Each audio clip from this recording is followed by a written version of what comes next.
नमस्कार, मेरा नाम है प्रियंका कांडपाल और आजकल आप देख रहे होंगे कि सोशल मीडिया पे काफी ज्यादा ट्रेंड कर रहा है उत्तराखंड मांगे भू कानून।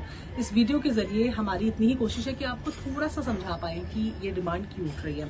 लेकिन उससे पहले मैं याद दिलाना चाहूंगी कि उत्तराखंड राज्य की स्थापना क्यों हुई। इसलिए हुई क्योंकि जिस राज्य के साथ हम पहले थे उस राज्य के साथ ना हमारा रहन सहन मिलता था, ना हमारी भाषा मिलती थी, ना हमारा कल्चर मिलता था। और इसी वजह से सोचा गया कि इस पर्वतीय जो आंचलिक राज्य है इसकी अपनी अलग पहचान हो, उस पहचान के साथ ही इस राज्य का विकास हो, डेवलपमेंट हो। और इसीलिए हमारे पूर्वजों ने कुर्बानियां दी, वो शहीद भी हुए।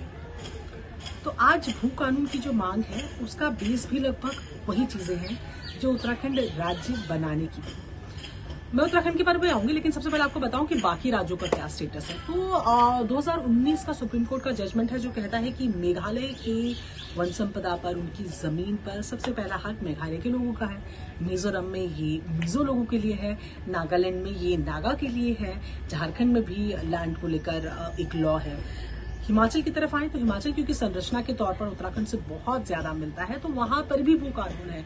और जो उत्तराखंड में भू कानून की बात उठ रही है, मांग उठ रही है, वो काफी हद तक हिमाचल जैसा कानून चाह रहे हैं। तो हिमाचल में क्या कानून है? पहले तो हिमाचल में कानून था कि बाहरी व्यक्ति जमीन ले ही नहीं सकता, पर अब यह है कि अगर वो 30 साल से तकरीबन 30 साल से अगर वो रहता है हिमाचल में तो वो जमीन खरीद सकता है। इसके अलावा जो एग्रीकल्चरल लैंड है, अगर उस पर नॉन एग्रीकल्चरल कुछ काम होना है तो उसके लिए पूरा सरकारी तंत्र है, ताकि ये बात हर डिपार्टमेंट से होकर गुजरे कि आप अपनी खेती की उपजाऊ जमीन को किसी नॉन एग्रीकल्चरल काम के लिए लगा रहे हैं। ठीक है, अब इसकी ऑपोजिट उत्तराखंड में क्या निकला है? उत्तराखंड में कोई नियम नहीं है। उत्तराखंड में जो पहला शुरुआती नियम आता था वो शायद पूजा एक्ट था। पूजा एक्ट में ये था कि जो बंजर पड़ी जमीन है, छोटी हुई जमीन है, चरागाह की जो जमीन है, जो पोखर तालाब की जमीन है, वो पंचायत के अंदर रहती थी और वो उसका काम था। पर उस एक्ट को वापस ले लिया गया। उसके बाद क्या हुआ कि जब राज्य बना तो ये कहा गया कि भाई बाहरी लोगों को कितनी संपत्ति वो ले सकते हैं बाहरी लोग। तो उसके लिए 500 वर्ग मीटर के तकरीबन शायद तय किया गया था, फिर उसको शायद कम किया गया और उसके बाद उससे सीमा हटा ली गई। तो कोई सीमा नहीं, अधिकतम सीमा कुछ नहीं। जो लोग बिजनेसेस कर रहे हैं उनको ईज देने के लिए ये किया गया कि जो कृषि योग्य जमीन है उसको नॉन एग्रीकल्चर पर्पस के लिए इस्तेमाल करने के लिए कहा गया ये अब हो जाएगा। इसके लिए आपको पूरा प्रोसेस नहीं करना होगा। इससे क्या होगा कि बिजनेसेस आएंगे। ठीक है, तो फिर दिक्कत क्या है? दिक्कत यह है कि धीरे धीरे पिछले कुछ सालों में उत्तराखंड की डेमोग्राफी जो है वो बदल रही है। उत्तराखंड राज्य था कुमाऊनियों का, गढ़वालियों का, जौनसारियों का, पहाड़ियों का। उस राज्य में अब यही लोग कम होते दिख रहे हैं और बाहरी लोगों का आना बढ़ा है। उससे क्या होता है कि जब बाहरी लोग आते हैं तो सबसे पहला खतरा रहता है भूमि विहीन होने का। जब आप अपनी जमीन ही खो देते हैं तो जमीन में सिर्फ आप जमीन का टुकड़ा नहीं खोते, आप अपनी संस्कृति खो देते हैं, आप अपनी भाषा खो देते हैं, आप अपना रहन सहन, अपना कल्चर सब खो देते हैं। और यही खतरा जो है वो उत्तराखंड पर भी मंडरा रहा है।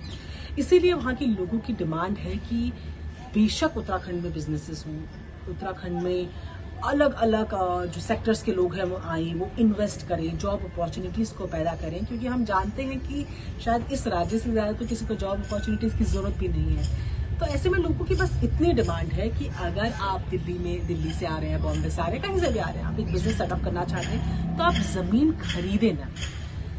वो चाहते हैं कि ऐसा कानून जो भूस्वामी है, जो जमीन का ओनर है, उसके पास राइट रहे कि वो जमीन उसी की रहेगी। अगर किसी को बिजनेस करने हैं तो वो आकर लीज पर उस जमीन को ले सकता है। 10 साल के लिए, 15 साल के लिए, 20 साल के लिए आपको जरूरत लगे तो आप फिर से उसको रिन्यू करवा लीजिए।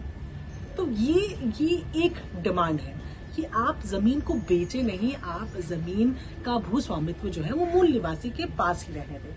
इसके अलावा लोगों को बहुत ज्यादा दिक्कत है जब आप अपनी उपजाऊ कृषि जमीन को नॉन एग्रीकल्चर पर्पस के लिए दे देते हैं, बेचने देते हैं बिना किसी इंटरफेरेंस के, बिना किसी सरकारी तंत्र के इन्वॉल्व होंगे। इस वजह से क्योंकि लोगों का कहना है कि जितना ध्यान सरकारें, सिर्फ ये सरकार नहीं, इससे पहले की सरकारें भी जितना रही, जितना ध्यान बाहर के इन्वेस्टर्स को बुलाने में, उनको लुभाने के लिए, उनके लिए चीजें सुलभ करने में लगाया गया, उतना ध्यान अपने ही राज्य के कृषकों पे, किसानों पर फोकस किया जाता कि उनकी उर्वरता को, उनकी जमीन की उर्वरता को कैसे बढ़ाया जाए, उनके बिजनेसेस को कैसे एक्सपेंड किया जाए, तो शायद हालात थोड़े अलग होते। लोग अपनी जमीन चाहते हैं, लोग अपनी संस्कृति चाहते हैं, और ऐसे में सख्त कानून की मांग कर रहे हैं, जिसमें बाहरी लोगों के साथ कोई द्वेष भाव नहीं है। ये लड़ाई उत्तराखंड वर्सेस बाहरी बिल्कुल नहीं है। ये लड़ाई है उत्तराखंड के अपने उस एक छोटे से मोटो को बचाने की, जिसके चलते इस राज्य का निर्माण किया गया। मेरा पहाड़, मेरी जमीन, मेरा गर्व। बस जमीन बचेगी, पहाड़ बचेंगे, आप और हम बचेंगे, हमारी संस्कृति बचेगी। इसीलिए उत्तराखंड मांग रहा है भू कानून।